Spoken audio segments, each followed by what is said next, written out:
Good evening, Bulldog baseball fans, and welcome to WNKX for this Monday night presentation of District Baseball. I'm Josh Copley, joined by Colby Shelton, and welcome to Mike Smithson Field right here at Douglas T. Bates III Stadium. And we're so excited to be back with you on the diamond in what is a very meaningful game. And Colby, we don't want to say games are less important than others, but we can say when games are more important. And tonight is definitely one of those times. The second series in the district these Bulldogs are playing. They split the series 1-1 last week with Lewis County.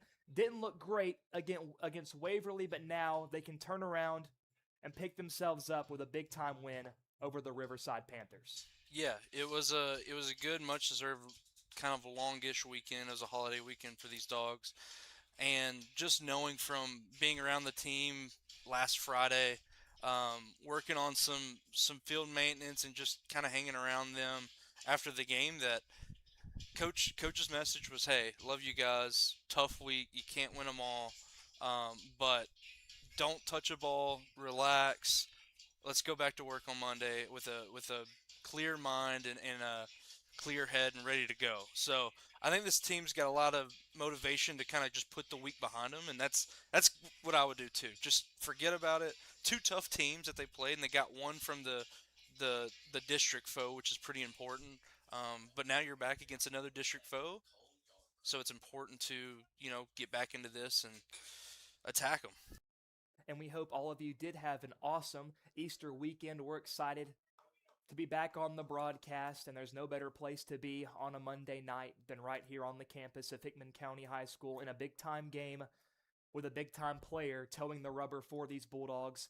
It's number 4, John Michael Lewis, set to deal the game's first pitch. And it's lined down the right field line, just foul. Strike one on the leadoff hitter, Yarbrough. And let's go ahead and take a look at how this Bulldog defense is set up. Playing left field is number 6, Andy Kraft. Playing center field, number 14, Major Qualls. And in right field, number 9, Wyatt Bates. A very strong outfield, a lot of fast athletes. And I love seeing Major patrolling in center field. That ball fouled down the first base line. Yeah, I think Major's done a really good job patrolling left. He's looked really confident and just steady out there. We know he's got a great arm and great speed, so I think that's a great move to kind of throw him in center as hopefully some stability there. And I like the move of Andy Kraft in left. We know Wyatt Bates has been really good in right, and we're going to see him get some action right off the start. That ball's lined over the head of Carter Bates. Fielded by Wyatt Bates in right, thrown in, and it's a leadoff single for Cole Yarbrough. Now to take a look at this Bulldog infield. At third base, it's Braden Chesser. At shortstop, it's Aiden Spiegelmeyer. Second base, it's Carter Bates. At first base, it's Kylan Seal. And behind the dish for the Bulldogs, how great is it to see Braden McCaleb back with us? Yeah, I mean, obviously he is awesome. He is one of the better catchers in the district, if not the best, behind the plate. And it's more to me what it does for with his bat and what it does for the Dogs' defense. You can put athletes. We know this team is very good with versatility. You can kind of put these athletes wherever, but this gives you another option to. You don't have to worry about that spot back there. You know he's good back there, so you don't have to play with having to put John Michael or Seal back there. You can let them be them out in the field. So it's always good to get your starting catcher back. Yarbrough takes off, throw down by McCaleb. It's off to the left and well late, and it's an early steal for Cole Yarbrough. And I think, Colby, we're going to see some of that from McCaleb tonight, just having to shake off that rust, that throw, not usually what we're accustomed to with McCaleb. Yeah, it's just the rust of sitting a week, and I know a week's not a long time, but it is in playing terms. You haven't seen reps in a little bit, and we'll see some of it. Looks like there's a balk with the back leg moving. I don't know if I saw that, but now you've got a runner at third. So a tough break for Lewis out there on the mound. And Colby, I want to reiterate that for Braden McCaleb, it wasn't like he was just relaxing for a week either. This young man cut the upper part of his knee open with a chainsaw, and it's probably as gross as it sounds.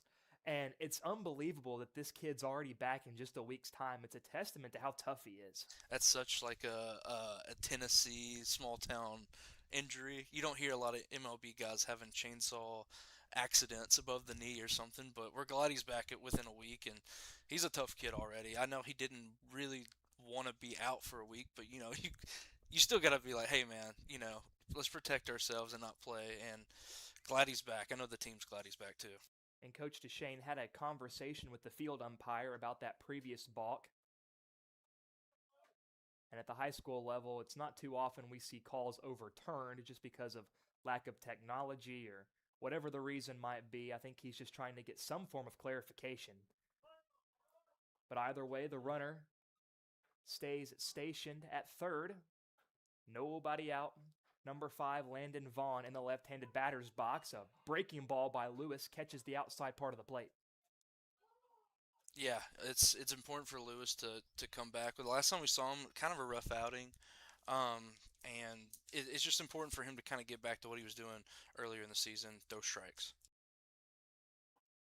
The last time we saw John Michael Lewis on the mound was during that incredible Bulldog comeback last Tuesday at home against Lewis County.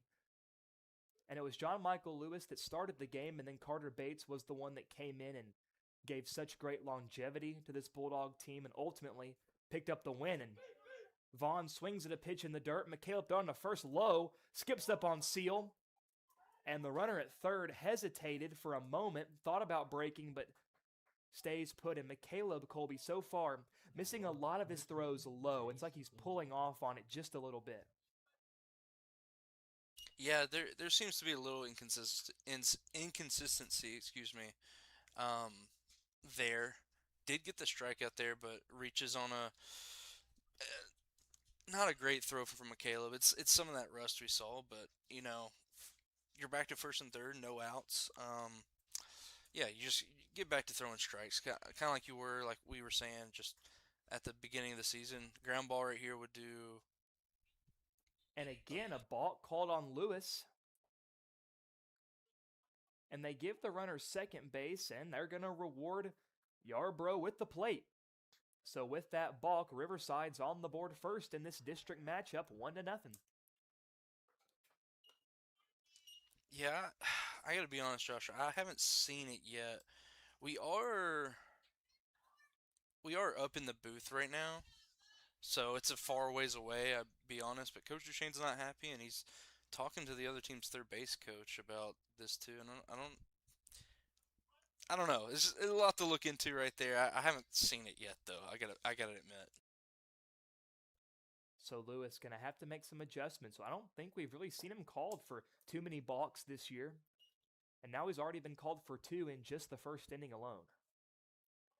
Yeah, not the most ideal way to start, but not really too much you can control now. You kind of just have to attack the hitters and go on about your business.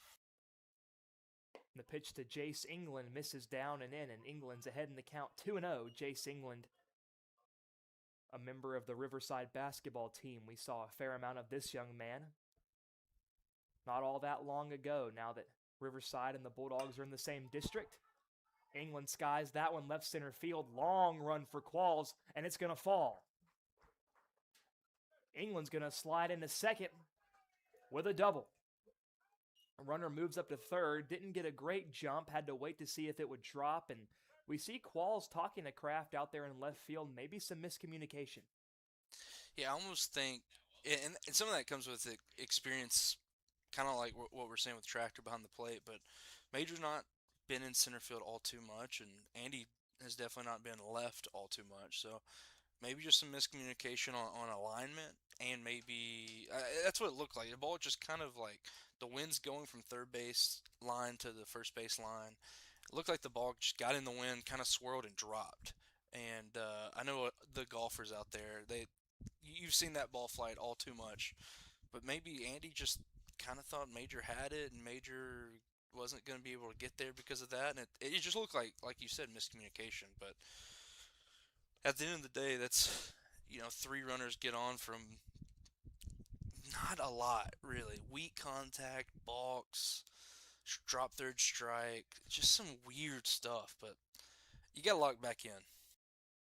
And it's this same weird stuff I feel like we saw at the end of last week in the Waverly games. Hickman County I would argue could have won both of those. Now, the game on Thursday, definitely more winnable than the game on Friday, I would say, but just a lot of self inflicted wounds that we haven't seen all too often this year by the Bulldogs.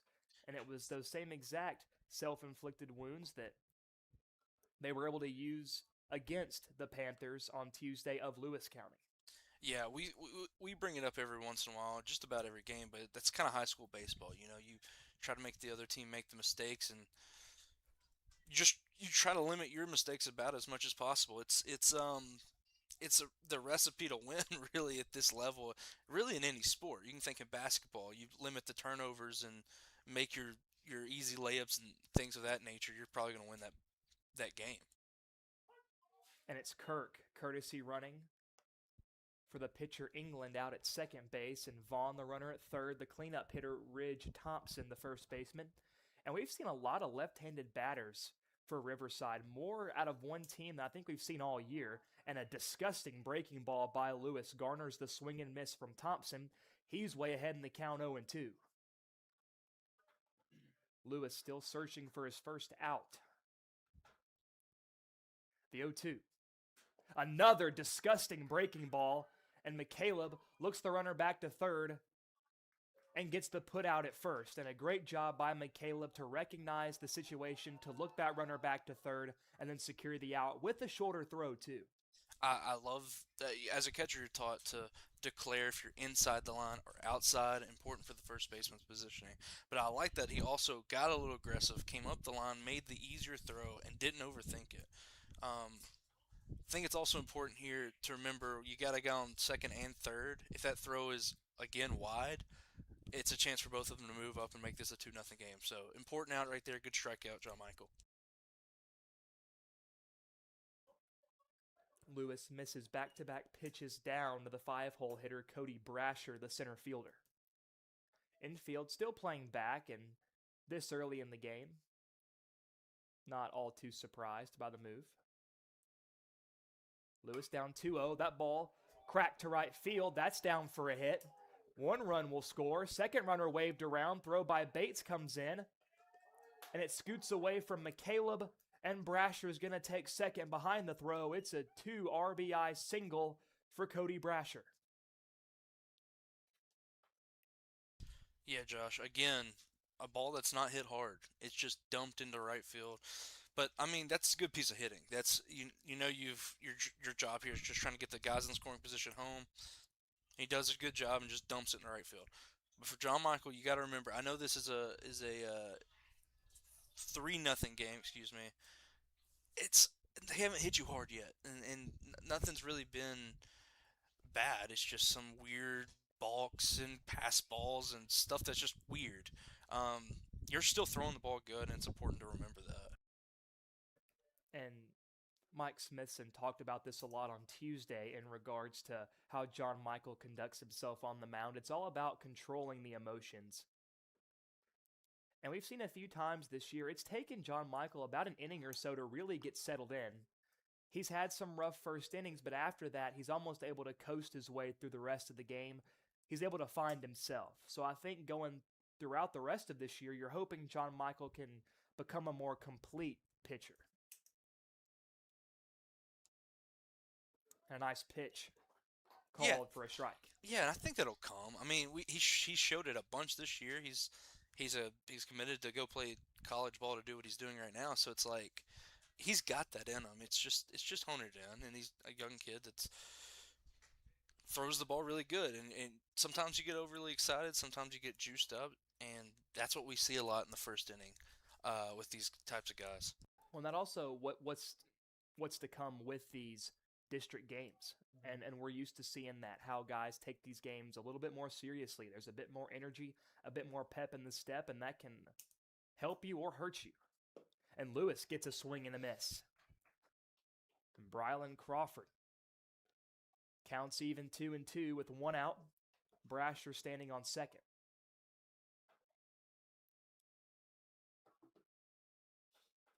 One out in the top of the first. Riverside's already pushed 3 runners home.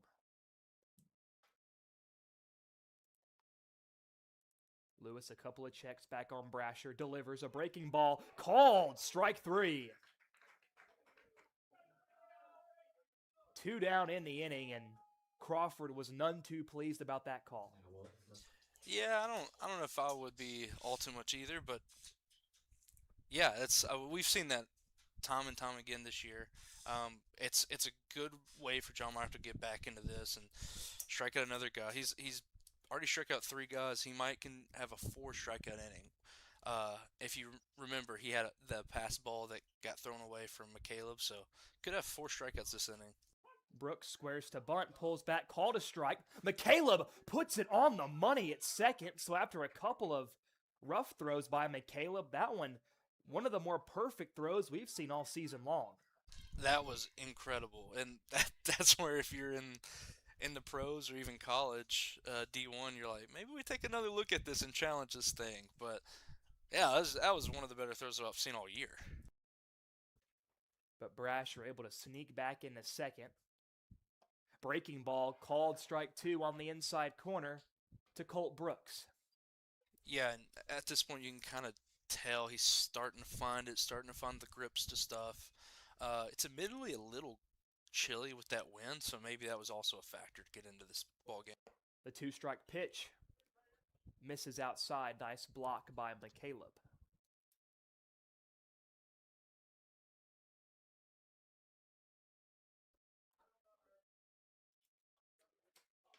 Lewis comes set. 1-2 to Brooks. Gives a look back at Brasher. Kicks and fires. Got him swinging. And it's a 4-strikeout inning for John Michael Lewis. But the Panthers are still able to score 3. They're up 3-0 as the Bulldogs are set to take their first cuts of the game.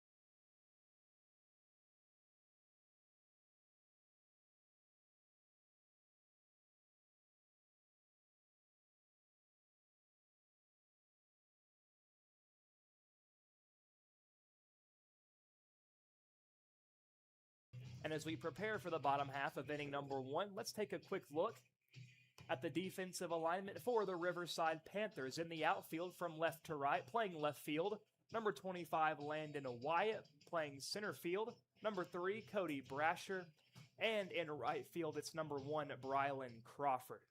So a lot of athletes in the Riverside outfield, not unlike the Hickman County Bulldogs. And the infield for these Panthers, playing third base, number 11, Cole Yarbrough. At shortstop, number 28, Colt Brooks. Playing second base, number 5, Landon Vaughn. And at first base, number 33, Ridge Thompson. Behind the plate, it's number 17, Asher Creasy. And on the mound, it's number 10, Jace England, a southpaw. So, Colby, again, we see a left-handed arm that these Bulldogs are going to have to face. And between this week and the last week, we've seen a hefty amount of lefties. I mean, this would be the most I've ever seen if I'd in my 4 years of high school baseball, playing. I don't know if I ever saw this many lefties in that whole span. So, the game is different now. There's athletes are better and more talented, and you're seeing more lefties. Just so far with him warming up, it looks like a lot of breaking balls, a lot of changeups. It looks like a lot of off-speed pitches. And as a lefty, he gets a lot of movement from that arm slot. And Aiden Spiegelmeyer, the leadoff hitter, steps in, took a swing and a miss, takes the second pitch high and away to even the count 1-1. Spiegelmeyer back in the leadoff spot. We saw him get pretty acclimated with that positioning in the order late last week, and I think it fits him pretty well, Colbs. Spigs fouls that one back. He's down in the count 1-2. Yeah, ideally, if you were to talk about player archetypes in a certain spot in the lineup, his fits leadoff and probably that second leadoff we talk about sometimes perfectly. Fast guy, a lot of contact, good good eye like that to push the count deep and let your second guy and third guy see a bunch of pitches. Spiggs evens the count 2-2, trying to generate some leadoff magic for these Bulldogs in the bottom of the first after Riverside hung a 3-spot.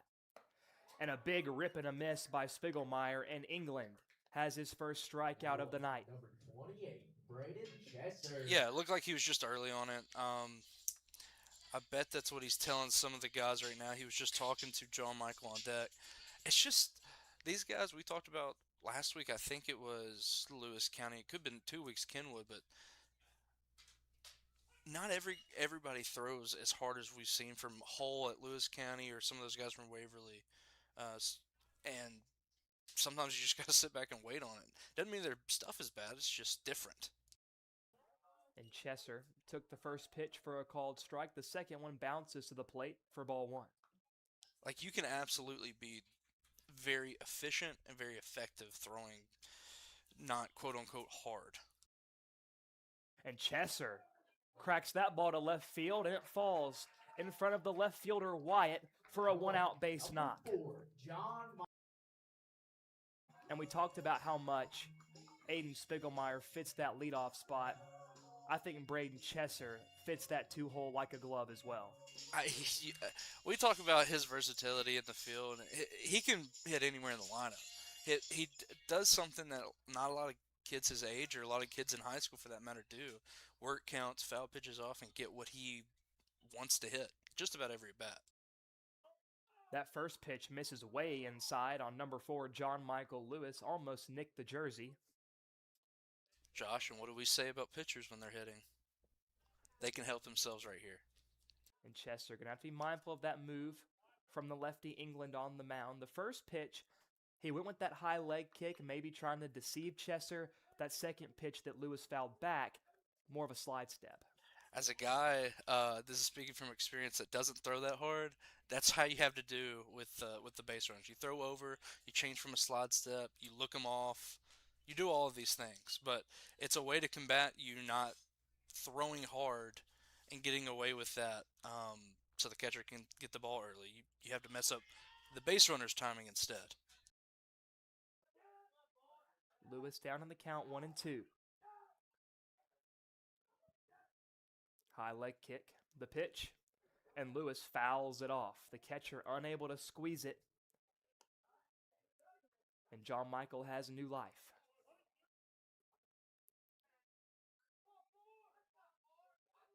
Lewis choking up a little bit on the bat. Don't see that from him all too often. Just trying to shorten up, put something in. We see a ton anymore. The best reference I can think of is Josh and I's favorite guy from the Reds for years, but Joey Votto used to do that so much, to get deep into counts, foul pitches off, and really think, hit it the other way, drive the runner over. And Lewis, nice discipline to let that one go in the dirt. Count evens up 2-2.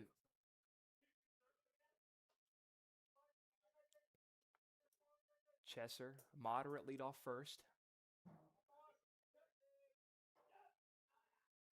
The pitch to Lewis misses up and away, runs the count full 3-2.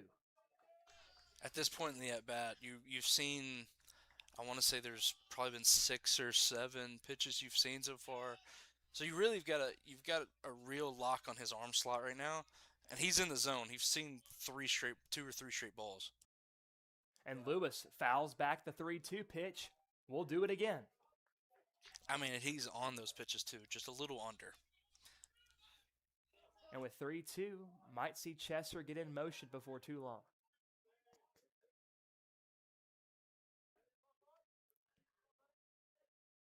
The 3-2. And Lewis smokes that ball foul out of play over to the softball field. And we hear parents say this a lot, but straighten that one out. And I think if John Michael does that, that would have base hit written all over it. That ball was scorched. It's funny how some of the hardest hit balls are foul on your pull side. The 3-2 again. Lewis bashes it right at the third baseman, Yarbrough, and they've got Chesser doubled off. A tough break for the Bulldogs. And we're on the way to the top of inning number 2.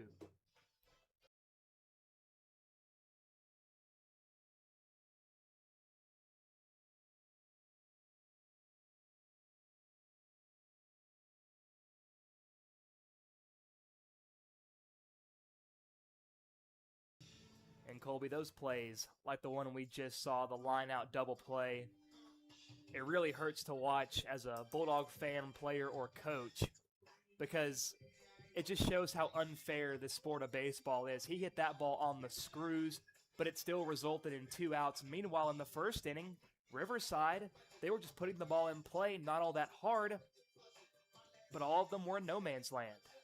Just like any sport ever created in the history of time, it's a cruel sport. Like, you see what the other team maybe is doing on the other side, just dinking it around.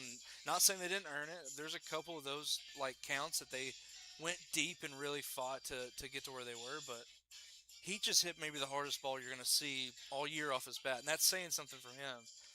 And it's a double play, so tough game, but can't do anything about it. The good thing is he gets to go back up there and feel like he ended the inning really well with 2 strikeouts. Had 4 strikeouts in the inning, as we said. You know, back to work. Still only the second inning. And you really could credit most of the 3 runs that Riverside scored in the first inning to those balks that John Michael committed because, like you said, he recorded a whole lot of strikeouts, and it's not like they were moving guys up with productive outs. So John Michael might have been able to prevent those runs if it wasn't for that shaky balk call on the mound. And I hesitate to call it shaky because we're not down there. We can't see it. But John Michael probably feels like those are things that are within his control.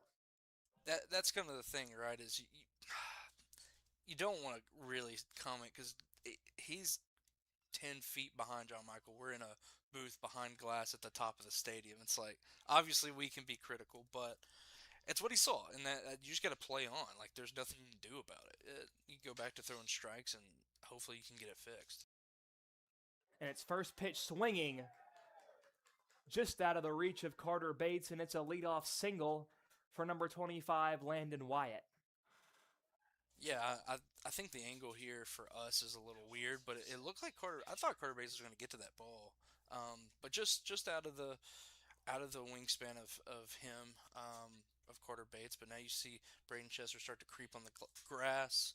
You know that the first baseman seal is already close to the grass, holding in a runner. Interested to see if they actually put a bunt on here with no outs. And he does square around. It's a bunt all the way, pops it up right at Seal. Just missed the tag on Wyatt. But a nice play by Kylan. And Colby, I think what we just saw there from Seal, that might tell us a lot about what happened to Carter Bates on that last line drive because, as you know, as a former first baseman at this ballpark, just like myself, for these early portions of games when the sun is still up, it is brutal for anybody on the right side of the field. So maybe Carter got a late break because he lost it. And Kylan on that bunt pop-up, it looked like he reacted just a little bit late. Pickoff move over to first, he slides back in safe. So I don't want to make any assumptions, but that could very well have been the case. That's probably 100% right. I didn't even think about it. The sun does set for first baseman and second baseman and right fielder kind of right in your eyes when you're looking at the pitcher, between the pitcher and the hitter. So sometimes the ball comes off weird and you just don't see it. Runner breaks for second, pitch out. Mikhailov's throw to second, a little high, tag applied, and he slides in safely, much to the chagrin of the Bulldog faithful. I think that one was also close, but like we said earlier, we're not down there. If I can be critical, the throw is a little to the left again. It's that some of that rust we're seeing from Caleb. Like, he's going to get it worked out, but for now, it's kind of what it is. And we saw that almost perfect throw to almost get the guy, I can't remember who it is, out at second earlier last inning. So he's got it there. He's just got to hone it in, and it just takes reps. He's been off for a week. And it's Cole Yarbrough, the third baseman, the leadoff man, back up for Riverside. He's 1 for 1. His first time through. It's a 2-1 count.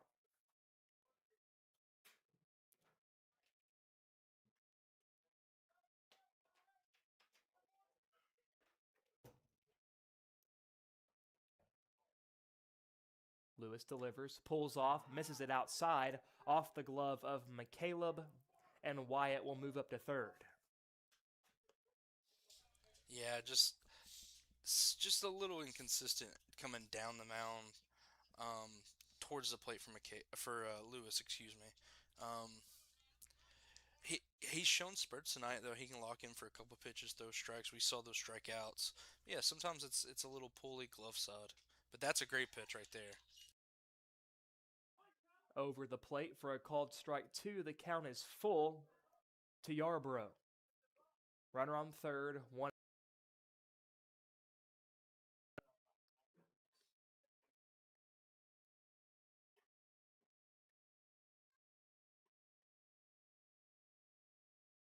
Foul out of play.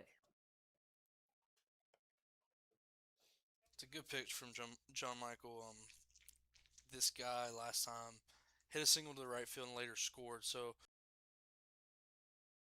don't have to be perfect here. Obviously, you'd like to get the out, but make your pitch. And the 3-2 pitch misses low in the dirt. Nice block by McCaleb, and Yarbrough works the walk for the 2-hole hitter, number 5, Landon Vaughn.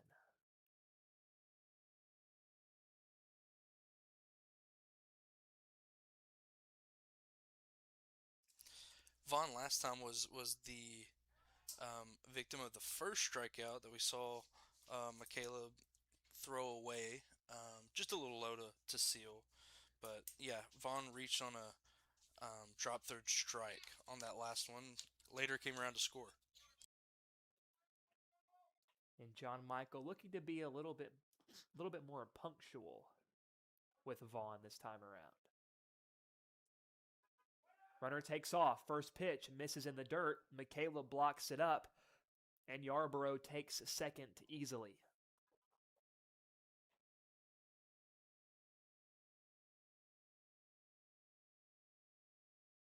So now runners on second and third, 1 out. Riverside leads 3-0, and Vaughn going to try to tack on. Infield comes in. Lewis misses inside. Ball 2. I do also wonder, Josh, if some of this is coming from the balks that were issued. I just know from my playing days, I only remember one, but it was kind of stuck in my head subconsciously for a couple innings there, and that's all you can think about. It's messes with your mechanics a little bit, messes with your timing, all that, because all you can think about is, okay, I can't move here, I can't move here, I can't move here. So that could be what's going on a little bit with the inconsistency, but John Michael, we know he can lock in. The 2-1 pitch misses outside, and McCaleb hustles back and secures it. Wyatt stays put at third. That's where home field gives you an advantage. If that's Waverly, that's probably a run scored.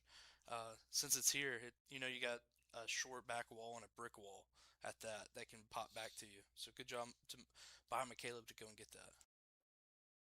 Ahead in the count, 3-1 to Vaughn. Skips up, and it's ball 4, bases loaded. Lewis now having a bit of trouble finding the zone.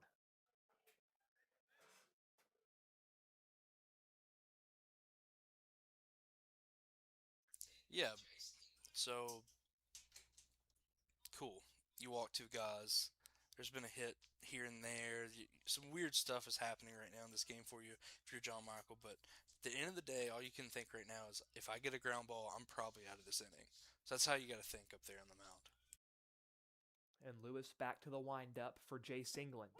First pitch, called strike 1. And England, as we said for John Michael last half inning, a big-time opportunity to help himself on the mound. Yeah, very important for a pitcher to do so. And you get to pat yourself on the back if it happens. A breaking ball misses downstairs for a ball. Count evens up at 1-1. Another thing that we haven't seen a ton from John Michael tonight is getting ahead early. When we've seen it, it's probably resulted in a K or an out. He got ahead early in this one. Let's see if he stays ahead. The 1-1 pitch to England misses inside, gets away from McCaleb again. But that small backstop of Mike Smith's in field helping out the Bulldogs, being the 10th man, if you will, on the field. It's always nice to be home, but that's another perk for the Dogs here, just to have that short little backstop, especially made out of brick, come right back to you.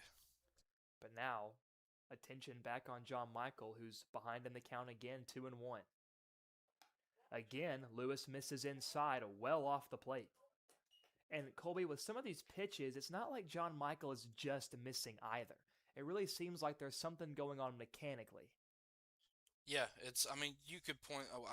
We pointed to him already, but could be that bulk in his head.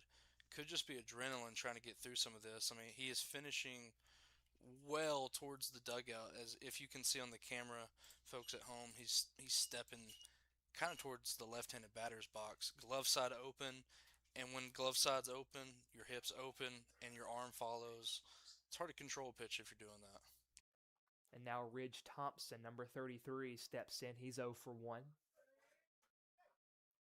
He was the second of 4 strikeouts for Lewis in the first inning. And again, Lewis misses inside. The runner got a few steps off third, but Yarborough wisely retreats.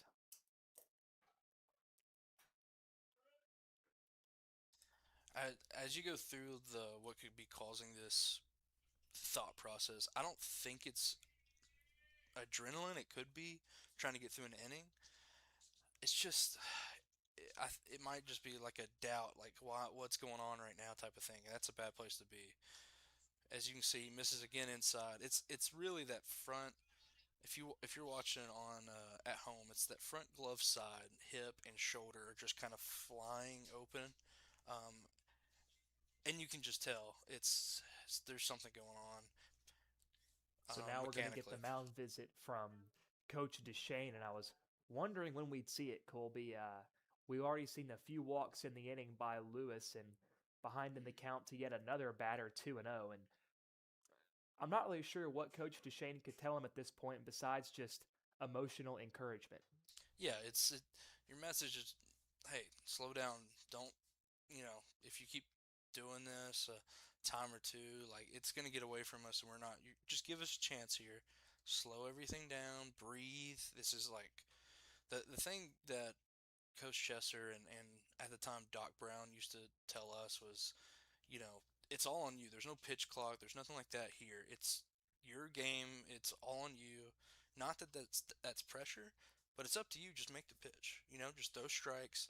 You've got a defense out there. You've got bases loaded. Just let them hit it. Like, don't lob it up there, but trust yourself. Trust your stuff. You're our ace. He's probably giving them some reassurance, and just gotta throw strikes, man. It's the name of the game, and if you can get a strike right here and get someone to roll over on a ground ball, you might have two and get out of this thing.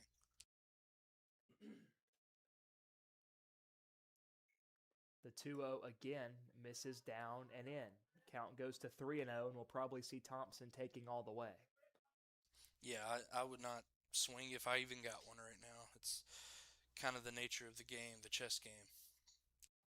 The 3-0, Lewis working quick. Gets this one over for a called strike one on the inside part of the plate, belt high. Another little nerdy thing is a lot of right-handers do this, but John Michael is kind of set up on the first base side of the rubber.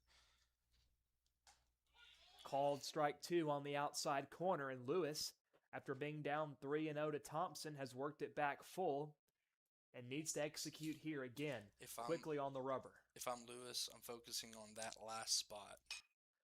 And that ball's skied out of play over the third base dugout. That outside corner has kind of been a little open, maybe a little off the plate. Also, that would just help him mechanically to think outside where his front shoulder doesn't fly open. Ground ball up the middle. Bates just out of reach. 1 run scores. 2 runs will score. And it's a 2 RBI single from Ridge Thompson. And of course, Josh, right when I say you just need a ground ball to get out of this, he got his ground ball. It just went right past him, right past Carter Bates. It's unfortunate. It's how a lot of things have gone tonight. Of course, you haven't helped yourself a ton with these walks and the balks in the first inning, that kind of thing. But when they've hit the ball, they've just found holes. And some nights you have it. And it's going to be Bates holding on the courtesy runner Kirk at second.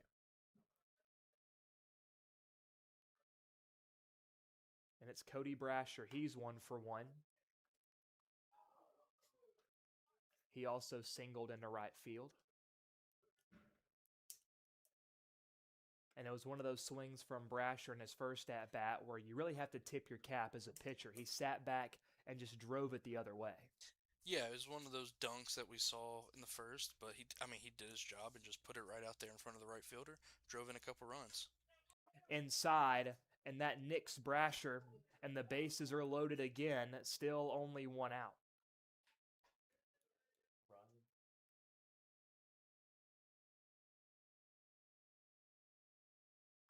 And now it's number 1, Brylan Crawford, with the bases juiced for the Panthers. Lewis wasting no time, going back to work. First pitch swinging, line drive to right center field. It drops in for a hit. 1 run will cross the plate. The second runner storming home. And it's a 2 RBI double for Brylan Crawford. And Riverside is just pouring it on in the second inning. Yeah, that plate plan right there for Crawford wasn't one I was expecting. Come in there aggressively, look first pitch strike. But that's one of the things that as a pitcher you got to worry about, because you can't really throw strikes right now. And now that you're just trying to, you might throw a cookie in there for somebody that will take it instantly. First pitch breaking ball to Colt Brooks is called a strike on the inner half. And Chesser playing in on the grass at third. Seal playing behind the bag at first. Middle infielders playing straight up. Breaking ball, low and away, and Brooks is able to lay off for a ball. Colt Brooks, another one of the Riverside Panther basketball players that was so instrumental and vital to their team's success this last season. Brooks was such a great tandem with Jack Couples, another superstar player for the Riverside basketball team. And Brooks was a fun player to watch during the basketball season. And just like for Hickman County, a lot of guys have rolled over into baseball. And Brooks skies this one in the left, charging in his craft, makes the catch, runner tags. Hits the cut Spiegelmeyer, and there won't even be a play at the plate. And Brasher tags and scores with ease to make it 9-0 Panthers. Yeah, good job, John Michael, getting the out right there, getting the weak pop fly right to your left fielder. Kraft I think that was also just hasn't been out there a lot. Definitely not left field in my recent memory, but Dogs right now look just lost and look like they're kind of asleep at the wheel. And one of the things you talk about in pre-pitch movement, you're getting ready to go. Part of that is your mind. Where am I going to go with the baseball if it's hit to me? Wyatt chopper to third. Lewis fields, no play at first, and it's an infield single for Landon Wyatt as they've now batted around.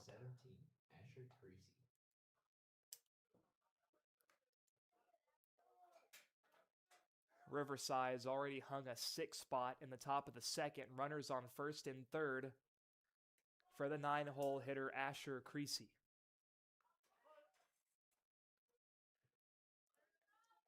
Creasy had that pop-up bunt to seal his last time up in this inning. Pickoff move over to first, and Wyatt's back in.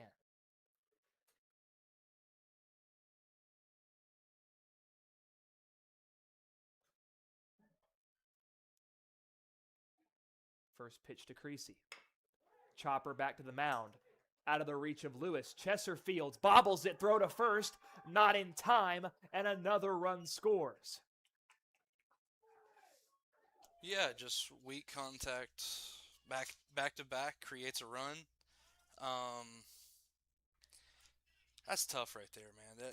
Some of these hits have not been great. Of course, you haven't helped yourself with some of the walks and stuff, but man, it's just the second inning is what you have to tell yourself. But I mean, you got to start waking up here in a second if you're the Dogs. 10-0 Panthers. Runners on first and second, 2 out. A couple of checks for Lewis back at second. First pitch over, called strike to Cole Yarbrough.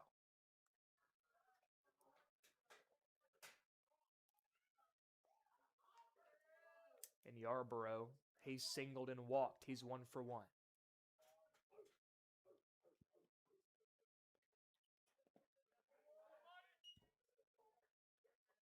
Misses down for a ball, 1-1.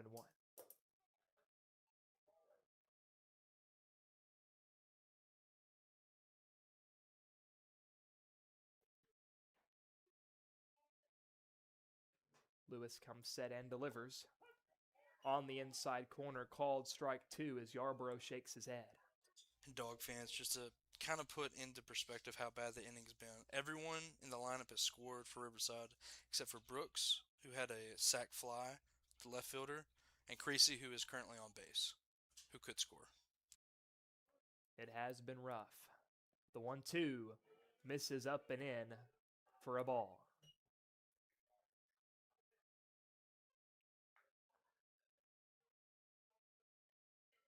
Just got to find a way to get out of this one without anything else happening.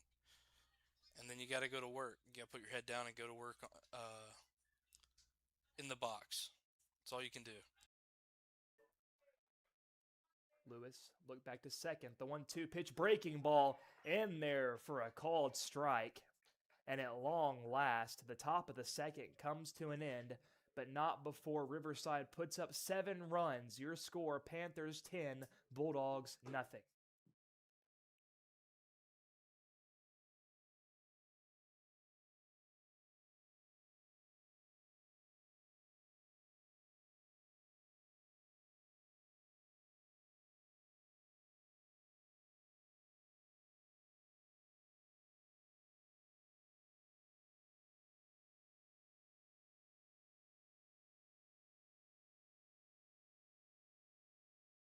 So now as we gear up for the bottom of the second, Jace England's got to feel like the happiest man on the planet right now, getting to work with a 10-0 lead on the mound. Yeah, it's definitely nice to come back out after your guys put 7 on the board. Like your 3 is thank you guys for putting 3 on the board in the first, but 7, I mean, the happiest guy in the stadium tonight. So if you're the Dogs right now, you've just got to tell yourself, hey, this guy's been sitting a while. Hopefully he's been, like, for his case, hopefully he's been warm, but he's gotten to run the bases a little bit. Like, you don't think his arm's hot right now at all. So you just got to go out there, and game plan doesn't change from a hitting standpoint. You're still trying to work counts, attack the misses, attack the pitches that you want to attack, and be confident out there. You're a good squad, especially in the box. You showed that bunch last week, and you just got to show it again. It's Carter Bates stepping in, the cleanup hitter for the Dogs, taking his first at-bat.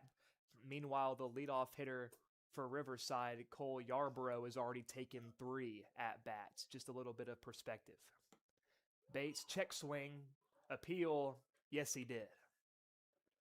Yeah, it's also important to keep in mind if you are the Dogs in that dugout, like, no matter what just happened, it's a second inning, right? It's high school baseball. You scored, what was it, 13 last week to beat Lewis County. Like, you're going to get back in this game. You just got to trust it and make good swings and put up good at bats. So in the dugout, you got to be fired up still. Another check swing by Bates, an excuse me Now up, swing. number 24, Kylan And it's Seal. 1 up, 1 down for the Dogs.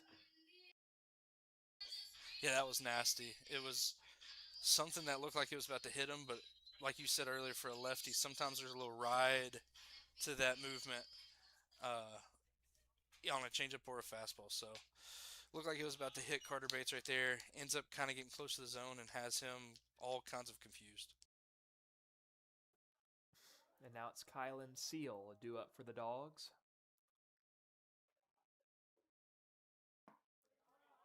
And he takes a pass.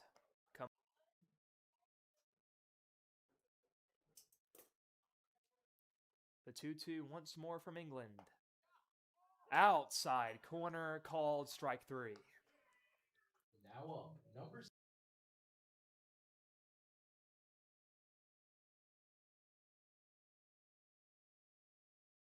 Make it 3 strikeouts for Jace England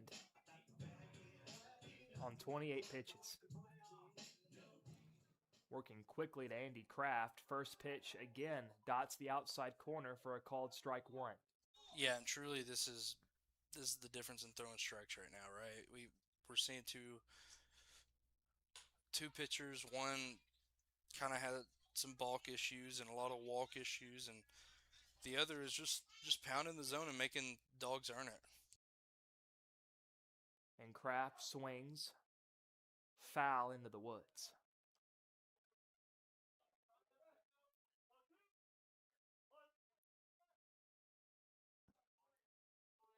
Oh and 2 to Kraft. In the dirt for a ball.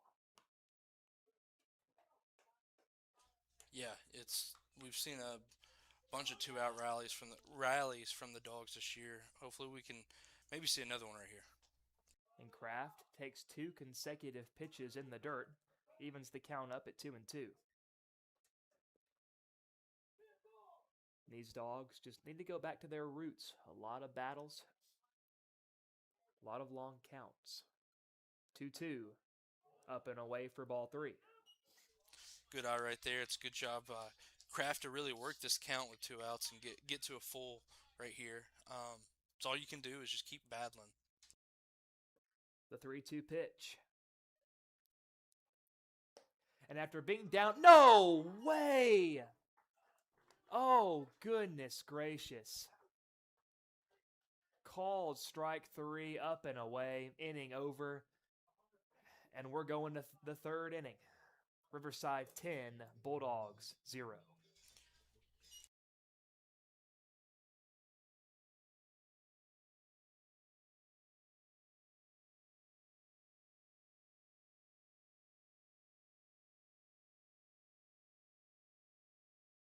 And Colbs, this game has certainly been frustrating so far for these Bulldogs because it doesn't feel like it should be 10-0 right now. It feels like a lot of the things that have gone wrong for the Bulldogs have been in their control. It's been their own doing. Now, Riverside hasn't hit the ball exceptionally hard. John Michael's line out in the first inning has probably been the hardest hit ball of the game. Yeah, I think just for Riverside at the plate, they've, we can keep saying, they haven't hit it hard, they haven't done this, that, and the other. What they have done is they've come into this game with a plan. Hey, we're going to make him prove it and throw strikes. We're going to go out there and battle every count. If we just get on base from walks and weak ground balls and weak dumps, so be it. We're going to beat them, So that's the plan they've got.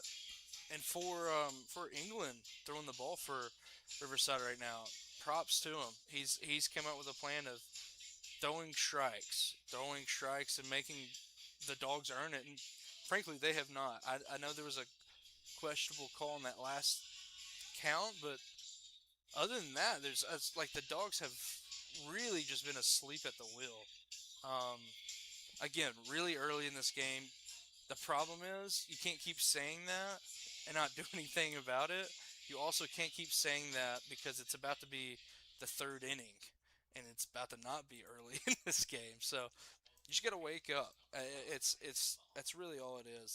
These guys are too good of athletes, too good of ball players for this to kind of be happening right now. And just got to lock back in and get back into the groove that you were playing with some of those games last week and definitely the weeks before.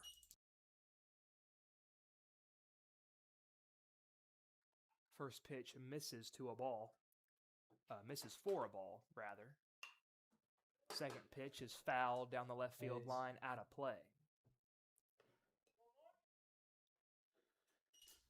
And Vaughn, already on his third at-bat tonight, came around to score on his last at-bat. Got on base the first at-bat on a drop third strike. Also scored there, too. And again, he's ahead in the count on Lewis, 2-1. Vaughn has just been really good at working counts tonight. Had that walk his last time.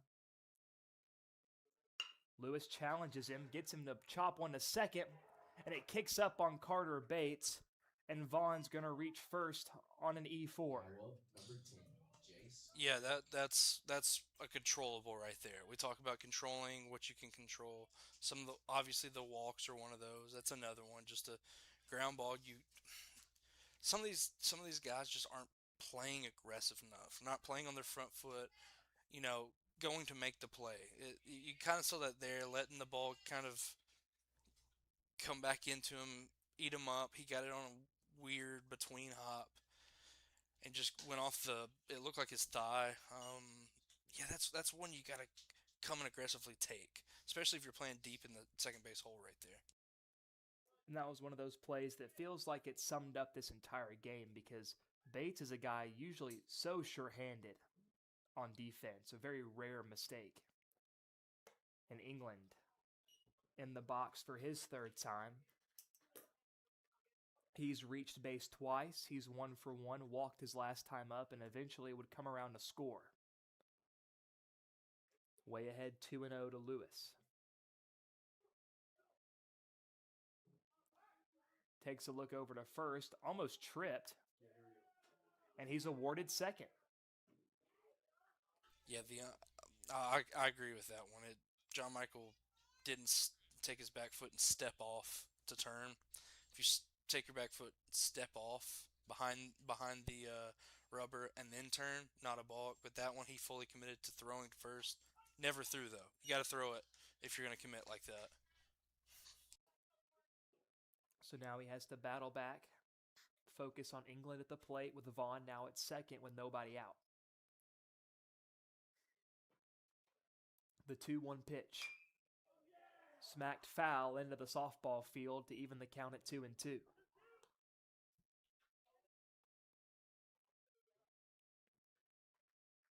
Pretty solid piece there by England. And again, it was Lewis trying to work the outside edge. 2-2.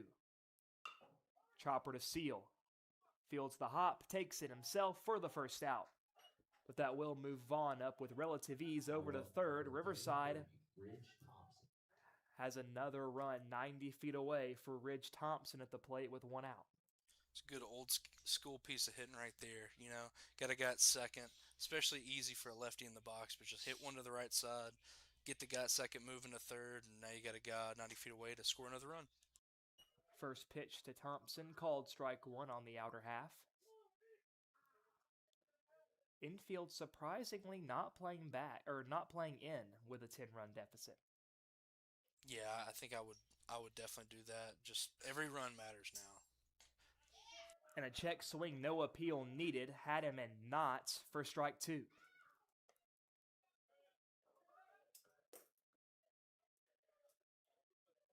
Corners, I guess Braden at third base is playing in. The rest of the infield is kind of normal depth. I'm with you, though. Every run matters, especially in high school in college where there's a run rule. Breaking ball, fly to short, fielded by Spiegelmeyer, barehanded, off balance. Oh, and Seal couldn't dig it out at first, but almost a sensational play by Spiegelmeyer, but it turns into another Riverside run. Yeah, that was a weird ball. It came off the end of the bat right there. That was a breaking ball that the hitter was just so far out in front of that the cap of the bat, the end of the bat, hit that and just knuckled it. You could kind of see the nasty movement when it hit right in front of Spigs at short and hopped dead to his right.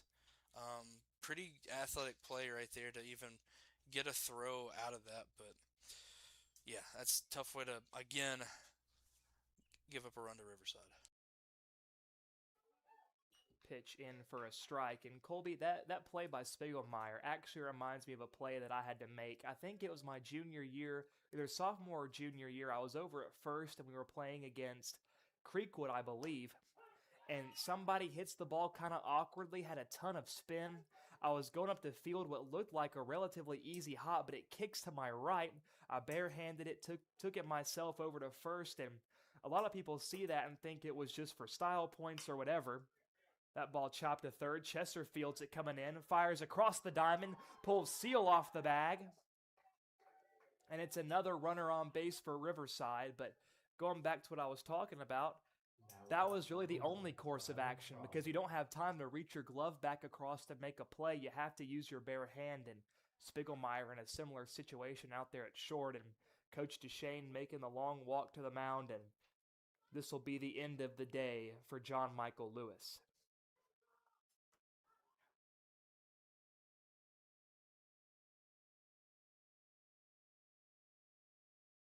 So through 2 1/3 innings, Lewis threw 83 pitches.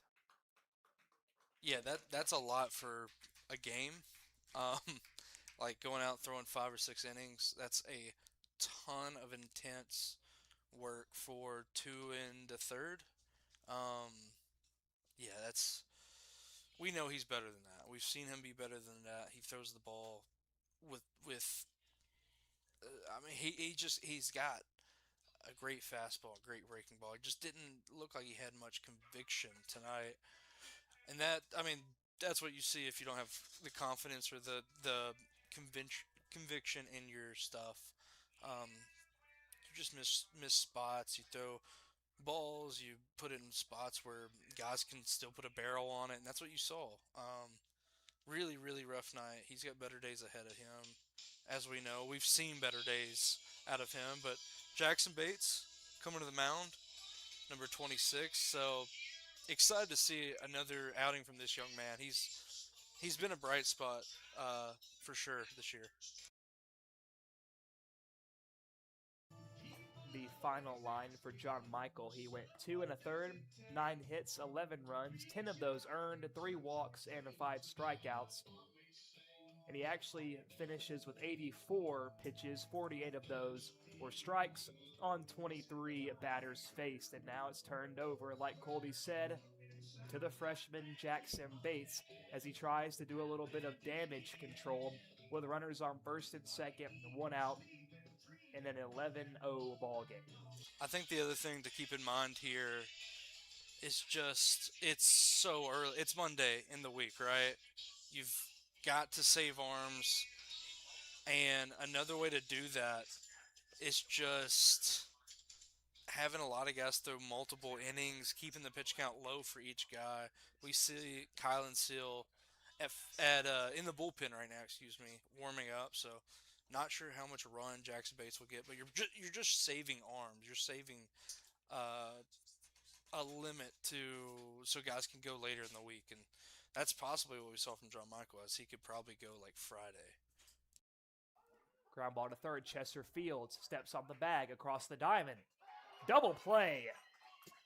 Nice play by Chester, and the Bulldogs are out of the inning. Talk about efficiency for Jackson Bates.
And now for the Bulldogs, taking his first at-bat in a week or more, it's Braden McCaleb, number 12.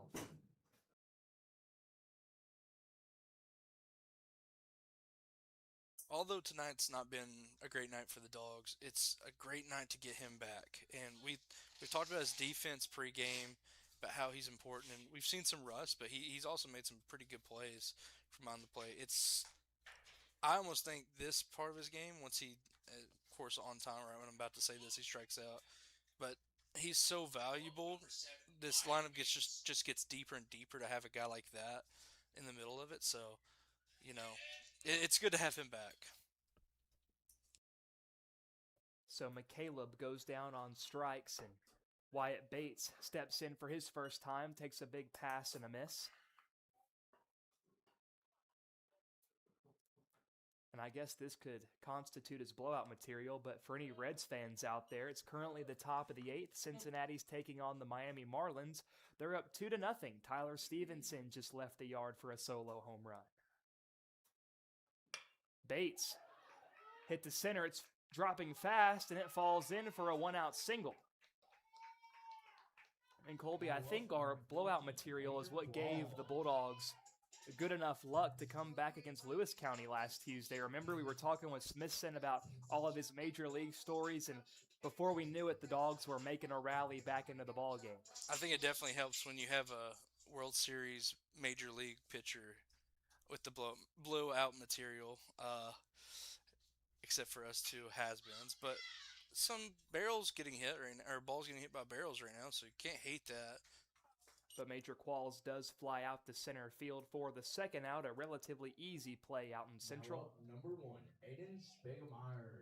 And Colby, I'm surprised no attention's been drawn to the headlights in center field. Now they're starting to back up and move their vehicle, but usually the umpires are on that.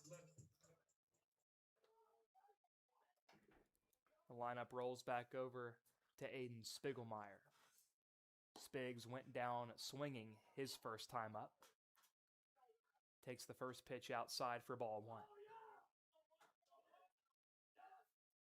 Yeah, at this point of the game, you're really just focus. It's important to focus on. I know this is going to sound silly, but yourself, not in a way where you're like you don't want the team to win, but you're getting up there and you're trying to win your at bat. And if you can do that, the next guy can do that. The next guy can do that. That's what starts these comebacks. Kick from England. Call to strike. Spig still ahead, 2-1. Pretty good wheels over at first in the form of Wyatt Bates, who has a very healthy lead. Slide step, delivers. Spiegelmeyer fouls it off the end of the bat, rolled weakly down the first base line. Picked up by the Riverside coach.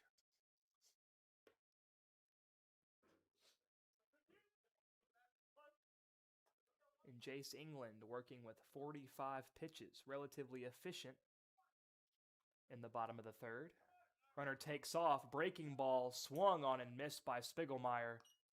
And that'll end the third. The Bulldogs get a man on first with the Wyatt Bates single, but that will be all. Panthers still lead 11-0.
Colbs, it has definitely just been one of those nights, but it's still always a pleasure to be able to broadcast these games on WNKX to watch Bulldog baseball. We're proud of these guys, win or lose, and especially after some of the difficulties we had at the end of last week. It's a blessing to be able to be on the air right now. Yeah, definitely. It was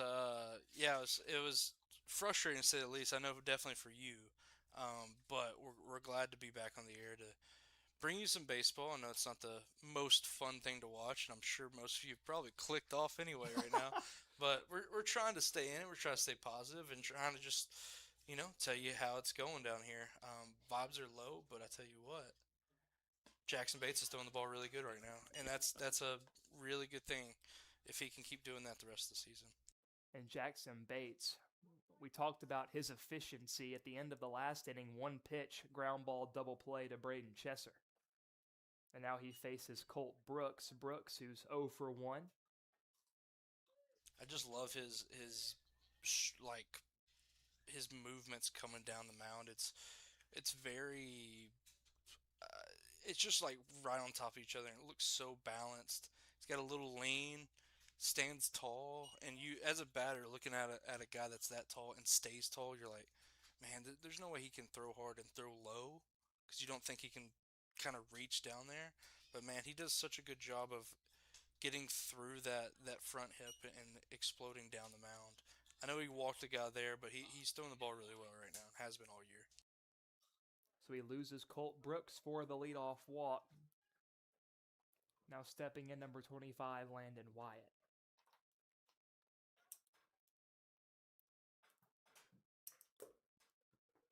Wyatt's been on base a couple of times. Fouls that ball deep down the left field line. Yeah, he's had a single through that 8-9 gap out there in center and right field, and he's also singled. I want to say he had that soft hit ball at Braden Chesser about 2 innings ago. The swinging bunt, as they call it. Yes, that one. That was the mix of 2 in a row right there, where the second guy hit one somehow softer, I think, and it drove home a run. But that's kind of been the name of the game tonight for them. Slide step, runner goes. McCaleb bobbles the transition, and it's going to be an easy stolen base for Brooks without a throw. It's a good job by Jackson Bates to kind of realize that runner had been jumpy and even tried to steal on that foul ball that quickly goes to the slide step, comes down the mound quick, gets rid of the ball. Just tough on the exchange for McCaleb. The 0-2, check swing, nobody going, runner breaks. McCaleb's throw to third, on the money, but he slides under the tag, safe at third. Throw was really good. I call it pounce. Like you think of a tiger or a panther finding their prey, they pounce on it, and you see catchers a lot of times. Jose Trevino, Reds fans, does it really well. McCaleb did it really well right there. Throw was a little high, but it was pretty good throw, good velo on it. You can tell he's starting to figure it out back there and get back in the groove. Now Bates still working from the windup. Runner 90 feet away with no out. Called strike 3 for Jackson Bates. Pinpoint location. And he sends Wyatt back to the dugout looking. The lineup turns over now to Asher Creasy, the 9-hole hitter. He has bunted out from that pop out to Seal at first base and also has soft contact to third base on an RBI hit, infield hit. Takes a big swing and a miss at the first pitch from Bates. Bates again just pounding the zone. Gets another swing and a miss. I believe it was a foul tip into McCaleb's glove. This is where I've been impressed this year. Is he just attacked hitters fearlessly this year. And you can kind of tell right now. And another swing and a miss. McCaleb quickly applies the tag. And you mentioned that pounce earlier, Colby. And for a guy that suffered from a lower body cut as severe as he did just a little over a week ago, he was flying up out of his stance to apply that tag on the drop third strike. Yeah, if folks at home, if you're ever watching a major league game or college games, because their college guys are really athletic too, obviously, you see those passed balls or even balls that are blocked in the dirt. and with runners on, you see how quickly they get out of their stance, get up, grab the ball, and get ready to throw a strike at a base. Those are some of the better athletes behind the plate. And I know they don't always look like it because they're always in a crouch, and sometimes they're Lined right at the first baseman, Lewis. He makes the catch. And for the first time this evening, Hickman County has a scoreless top half of an inning, courtesy of Jackson Bates dealing on the mound. The Bulldogs just trying to get something going as we head to the bottom of the fourth.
And it's still Jace England working on the mound for Riverside. Through 3 innings of work, he's yielded 2 hits, no runs, no walks, and 6 strikeouts. It's been a spectacular night for young England.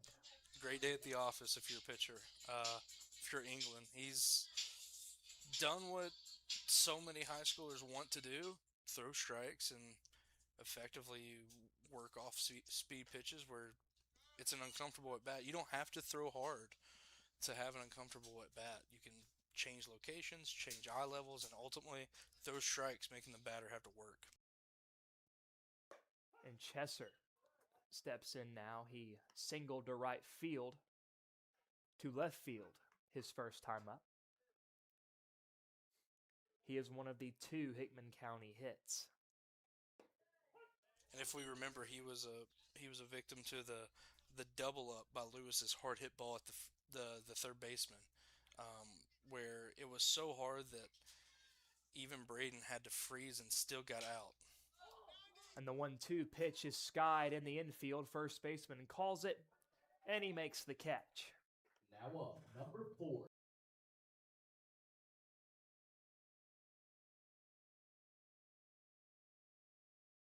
And a classic example of Braden just dropping that back shoulder.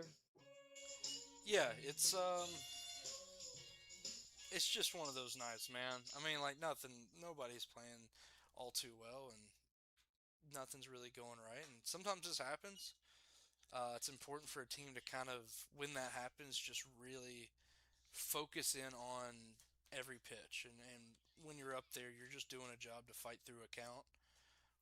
Work counts and foul pitches off to get the mistake. Really, way easier said than done, but man, it's some of these nights happen. It's just tough because, I mean, as you can tell, we're saying the same things over and over. What do you think the coach is saying right now? Like, he can't find an answer, and that's John just Michael, a quick strikeout. Carter Bates. Lewis takes a called strike 3 on a fastball at the outside corner. Strikeout number 7 for Jace England. Now it's Carter Bates. He went down swinging his first time through the order, and it was really an uncomfortable at-bat, it looked like, for Carter. Take strike 2 on the outer half. England has been living out there. He's looked great.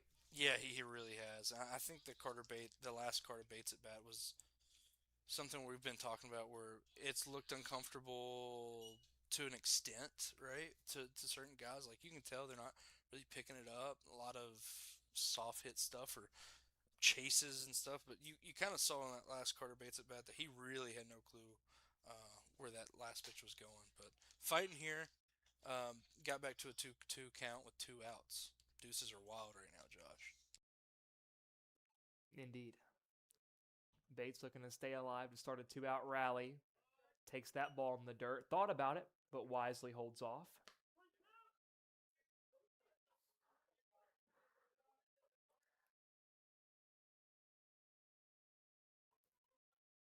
The 3-2 from England. And Bates works a walk. Now up, number 24, Collins. And whenever the Bulldogs are having success, Jackson Bates, that's what number we see 26. out of these guys. Just great patient at-bats, not chasing, letting the pitcher attack them or making the pitcher attack them. And if he doesn't, take your free pass. Yeah, it's your game right now if you're the Dogs is if you're going to get back into this thing, you've got to at least get to the point where the run rule's not in question. And that's coming up. It's an inning and a half-ish away, right? Not even. It's an inning away. You've only got 1 out to play with here. So you're trying to get to the point where you can put that in doubt and get back in this thing. And it's Jackson Bates, his first time up tonight. He subbed in for Kylan Seal. That was a part of the defensive substitution when John Michael Lewis was taken out. Jackson Bates pitched and Lewis moved over to first. And now Bates is way ahead 3-0 and Colby down 11 runs. Probably going to see the red light put up for Bates. Yep, you're trying to get a base runner anyway, anyhow at this point in this game. England comes set. Carter with a modest lead off first. The 3-0 misses outside, and it's a 4-pitch walk to Jackson Bates, and the Bulldogs have runners on first and second for Andy Kraft with 2 outs. And Colby, it was last week we saw the Bulldogs do their most damage with 2 outs. Yeah, it's really important right now for the Dogs to realize, hey, England there might be a little chink in the armor right now. You know, there might be a crack in maybe we can expose it. Maybe we go up there with a plan of, hey, let's make sure he's still throwing strikes, because there's a little piece of him right now where he's not anymore. So, not saying he won't. He's done it all night, but back-to-back at-bats have been a little shaky for him. Go up there with a plan of making sure you're seeing your pitch and just fighting up there. You're fighting foul balls off deep in the count. You're looking for your pitch, and when you see it, just attack it. Way easier said than done, but you're down 11-0 right now. You've got to have a plan. It doesn't look like they have all night, but you're at the point now where if you want to get back into this one, or at least get some momentum into next game, it's important to start fighting. And Kraft, first pitch swinging chopper, fielded by the third baseman, goes the short way over to second. And it's a 1-pitch out to Andy Kraft, and that ends the 4th inning. And we're on to the 5th. Riverside still leads 11-0.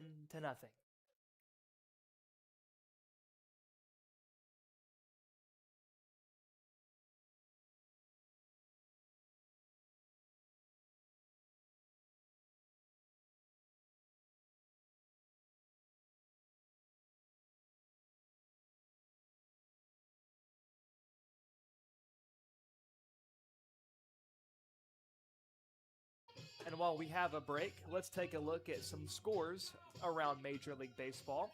The Reds are leading the Marlins 2-0 in the bottom of the 8th with 2 outs.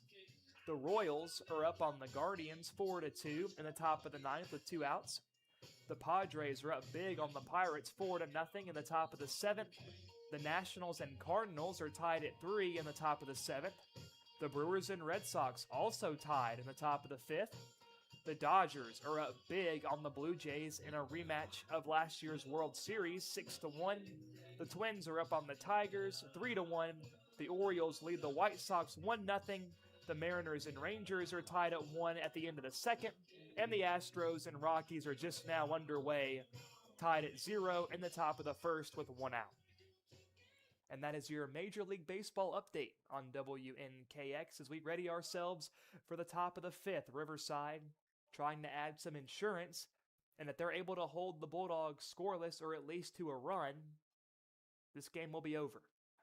And stepping in now, it's number 5, Landon Vaughn. He reached on the eve for his last time up, that chopper that ate up Carter at second. Yeah, I mean, if you're the Dogs right now, anything's a learning opportunity, obviously, and especially right now, you're really trying to take something from this and apply it to your game. So, And that pitch is ripped into right field by Vaughn, and it's a leadoff single for the Panthers. Now up. yeah, good rip right there. He hasn't really hit anything too hard tonight. He's got on from a drop third strike and a error by Carter Bates, but that one he definitely earned and roped that one right into right field, and just like that, Riverside has another base runner to start the frame.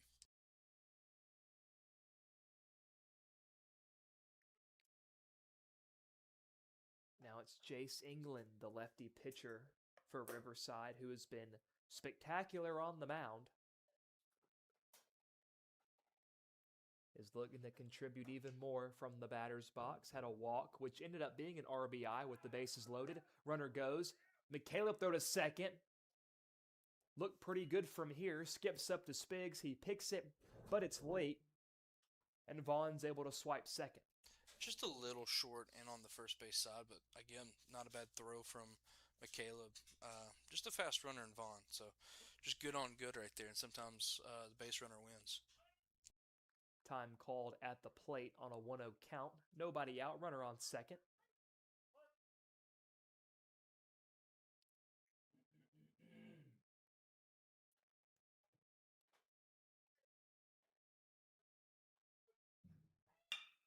Ground ball to Bates, looking for redemption, fields it clean. Throw on to Lewis is in time for the first out. Now up. Yeah, there's both balls this inning have been hit really hard. But great play by Carter Bates to stay down on that ball, get to the spot. That's very important. You've seen some plays where they're just kind of not lollygag, but kind of trying to time it up with a backhand or something where they're kind of gliding. It's just important to get in front of the ball right there and stay down on it. Make sure you watch it in, and you what some people call alligator chomp it. But yeah, great job by Carter Bates right there. And now Jackson Bates, way ahead 0-2 to Ridge Thompson. And with a runner on third, less than 2 out, big strikeout spot. And he got the swing and miss. A great pitch by Jackson Bates. Number 30, Cody Brasher.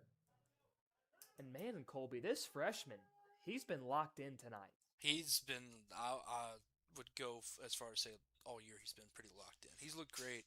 Any opportunity he's gotten, and I know the coaching staff has been pretty proud to see his progress throughout the year. I mean, putting him in a district game where you just need a stopper, need someone to quiet this team.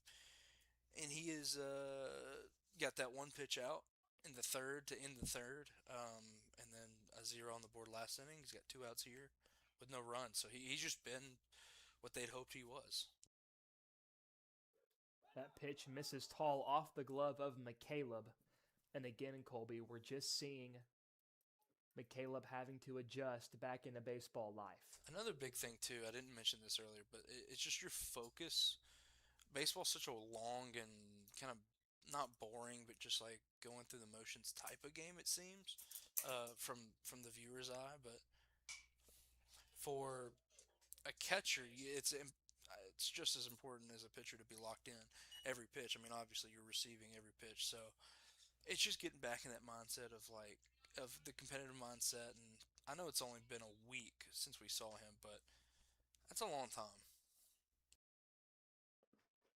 The 2-1 pitch is in the dirt. Great block by McCaleb.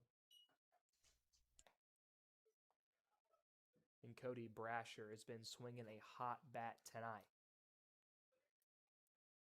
Yeah, had two RBI single in the first, hit by a pitch later, came around to score in the second, and got on base on an E5 this past inning.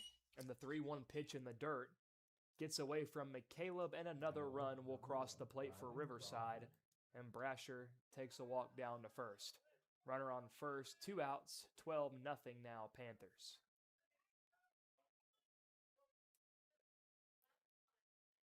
That's number 1, Brylan Crawford. He's 1 for 3. Very, very modest lead off first base for Brasher. First pitch to Crawford is fouled down into the ravine.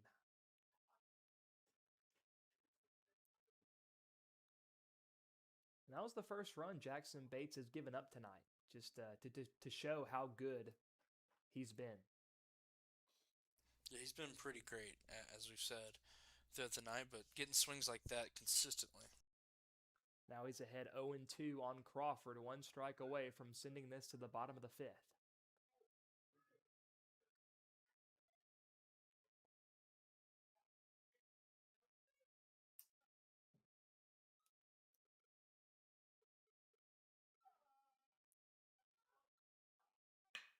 Line drive, base hit. Just past the outstretched arm of Aiden Spiegelmeyer at short. Now up, number 28, Colt Brooks. And Crawford's on yet again.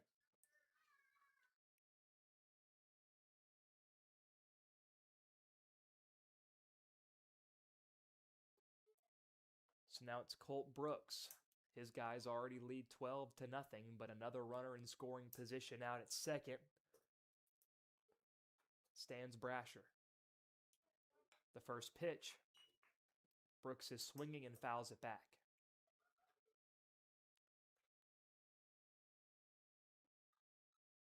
If you're Jackson Bates, you know you're one pitch from getting out of this, and only limiting one, you're also just this hitter from getting out of this.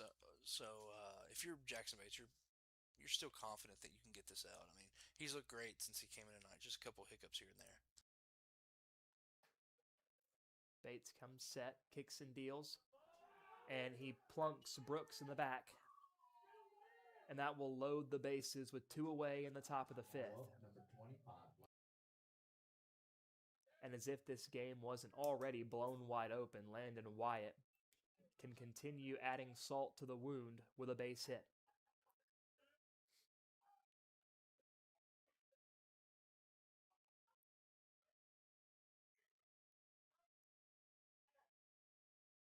And he's first pitch swinging. Ground ball at Spiegelmeyer. Goes to second. Bates there on the cover. Inning over. But now the Bulldogs will have to score at least 3 runs to keep this game alive if they don't want to be run ruled when we come back.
So Jace England back on the mound for Riverside after this phenomenal outing.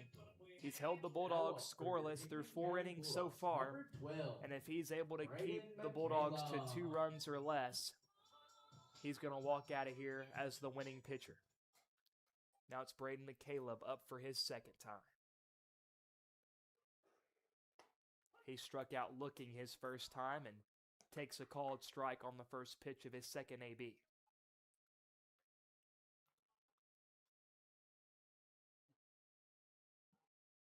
The second pitch, big swing and a miss.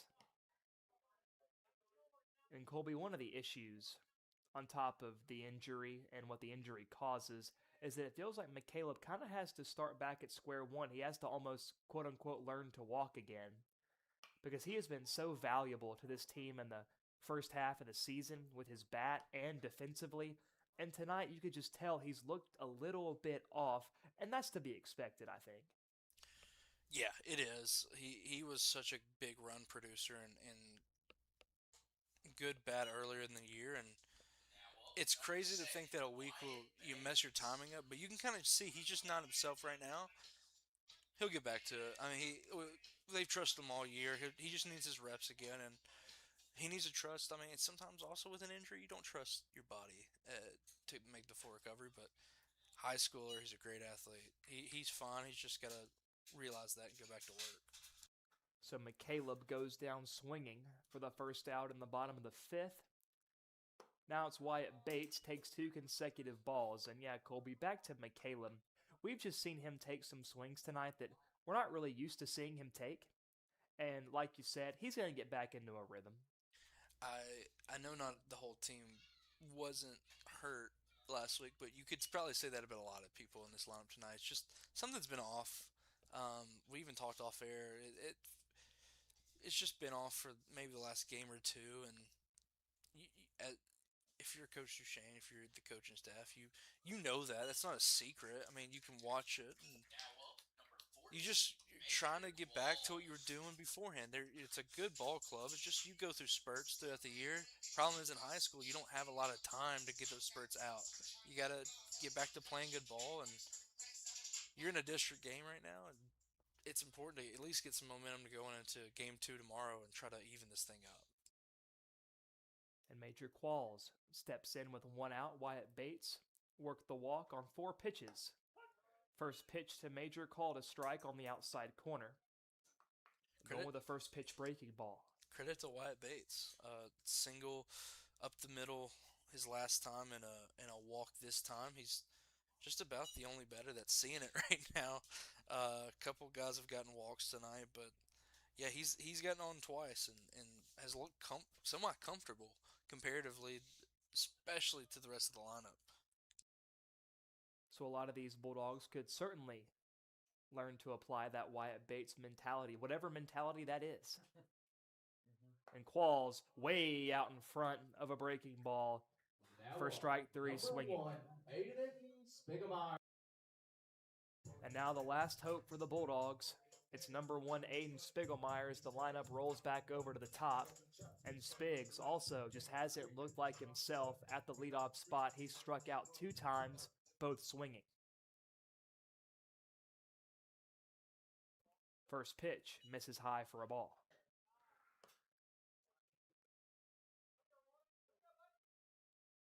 And right now for the Bulldogs, the run that matters most is Chester standing in the on-deck circle. Spiegelmeyer swings 1-0, fouls it off to the right.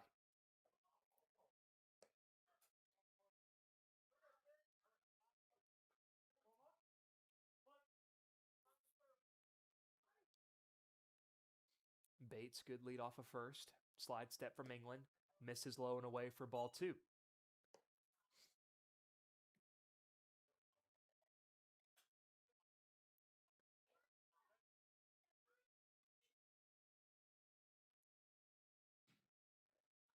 The 2-1 way outside in the other batter's box for ball 3. Yeah, I mean, Spiggs is doing a great job right here, just still fighting, not giving up on this game, not giving up on the bat. Each pitch is important, and he's proving it right now. The 3-1 pitch. Spiggs swings. Fly ball to center. That drops in for a base hit. Now up, number 20.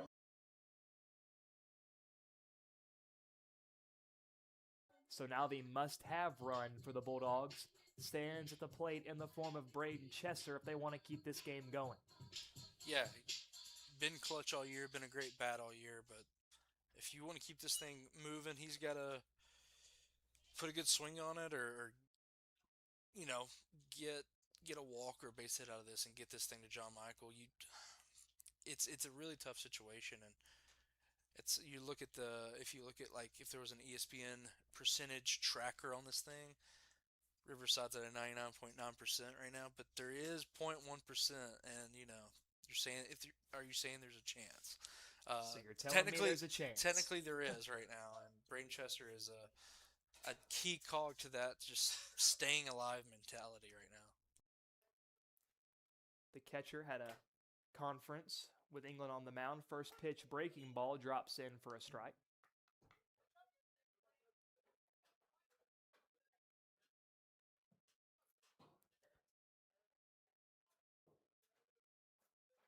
The 0-1. Chester takes strike 2. The Bulldogs down to their final strike.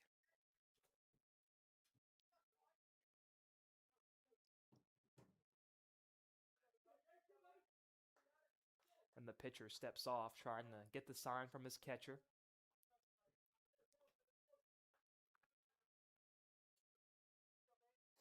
Again, he steps off. And now the catcher's going to have to go have a chat with England on the bump, and maybe, I don't think they're using any pitch comm, just some confusion with the signs. I think, funny enough, this used to happen to me, but once it kind of got to this point where it's actually dark outside and the lights are shining, sometimes the catcher, how they'll be sitting, it'll actually be a little shadow. You can't really pick up the numbers. So he's probably just telling him, hey, man, I can't see. I used to say that all the time to Cooper. And Chester goes down swinging on a nasty breaking ball by England, and that'll do it. After 5 innings, Riverside will run rule the Bulldogs by a final score of 12-0, and they were spearheaded by a tremendous outing by their starting pitcher, Jace England. He gave the Panthers 5 innings of work, only giving up 3 hits, no runs, and double-digit strikeouts with 10. And Colby, these Bulldog hitters just couldn't seem to pick up England on the mound. Yeah, man, they couldn't really do much. It's tough to be like, one thing went wrong. It's tough to point out, I guess what I'm trying to say, what went wrong. It's just one hopefully you can just chalk up as let's just move on, man. I used to hear you hear college coaches talk about just burn the tape, like football coaches. You're like, just burn the tape and move on. This is what you got to do tonight. Not that they're going to watch tape on this, but you got to burn it out of your mind. You play them again tomorrow is the thing. You get a chance to. It doesn't matter if you got beat 100-0 tonight. You get a chance tomorrow to even the series, and then one to one is all people would look at. Doesn't matter how you do it, but you got to come back and have some fight at Riverside tomorrow night. And Colby, you touched on this earlier, but we're just waiting to see those battling Bulldogs come back. It seems like they have not been themselves ever since Thursday. They were up big on Waverly. The Tigers came back, beat them late in extra innings, and the Bulldogs have just seemed sort of down on themselves since then. There's been a lack of confidence. There's been a lack of energy. We don't hear the dugout talking as much as we used to hear early last week. Even the crowd a little bit, that energy's transitioned to the fan base. We're not hearing the crowd as much as we used to. So Hickman County really has just some bad juju. And that's pretty normal for a baseball season. You play a lot of games, especially a lot of games in the span of 1 week. There's a lot of fatigue. There's a lot of different factors. And tonight you welcome back a player who's been gone for a little bit in Braden McCaleb. He's trying to get his sea legs back about him. So Hickman County really needs to go back to that formula that was working for him before that Waverly game on Thursday. And even for the first 7 innings of that Waverly game, the Bulldogs looked like that good team that can compete with anybody. But they've just hit a rough spot. And regardless of the 12-0 loss tonight against Riverside, as you said, Colby, there's always tomorrow. And that can be one of the best messages to tell your guys in a huddle right now. You really, the problem here in the huddle is you don't have much more to say, because, like we said, it's just, man, it's just been, meh. Like we were talking like between innings when we were muted, like you just can't put into words how like different it feels. You would think after that Lewis County win, man, they're gonna ride this for a little bit. The next game in Waverly, they look awesome. Seal hits a huge home run. A couple innings later, it's just like the world is like just falling apart. And they've kind of rode that wave for a little bit. Now, I don't think it's anybody's fault. Like, I'm not blaming coaches. I'm not blaming players. It's just like a collective downness is what it's felt like. If you're in the ballpark, you feel that. It's just, man, it's kind of you kind of have to say about it. But my message would be this. And this is easier looking back, and I know you were going to feel the same way. But if you're a senior on this team, and there's a bunch of them, you don't have many more games left. Like, you don't have a lot of time left on to be on a competitive team. So if you're a senior of this ball club, you want to be able to be like, hey guys, like, let's get out of this because I want to win. I want to win games. I want to try to win this district. I want to win region. I want to go far so I can keep playing baseball because it's over after this. It's a harsh reality, but it is a reality. But man, the message tonight's just got to be: look, we can go tie this series tomorrow. We did it against Lewis County. We came back in a crazy way and did it against Lewis County. But Josh, that's a whole lot of rambling to basically say the Dogs got to find a way to get out of this funk. And I don't know what the true message is, but there's a lot of them that could be said. Well, Colby, I think you summed it up perfectly. And looking at the final box score, I mean, Hickman County only committed 2 errors. Now, ideally, you commit 0, but the Dogs have committed more errors than that in a game and have still won. The difference is Riverside was just able to put the ball in play, find the holes in the defense, and they capitalized when they had runners on in Hickman County. The story of tonight has to be the 3 hits. They just weren't able to get on base a ton. England never really had to sweat much on the mound. Yeah, it's your plan going into the games is simple. It's make the pitcher work. It's go deep into counts. It's be aggressive when you need to be. A lot of the cliches that we say and coaches and players say all the time, but it's true. That's why they're cliches. It's just a tough one. You just got to chalk it up and have a better plan. It starts with coming into the ballpark, being ready to play. You could tell from the get-go the Dogs were just like sluggish, not really all there, ready to play.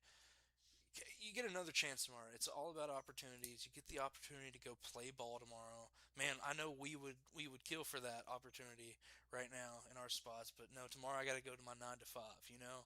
That's like a little perspective that I players don't need. Like, they don't hear that from an old head like me. But it is a perspective to say, look, we get an opportunity to go tie this thing tomorrow, go play ball with our buddies, and have a good time. They just don't. I think that's it, right? It just doesn't look like it's a good time right now.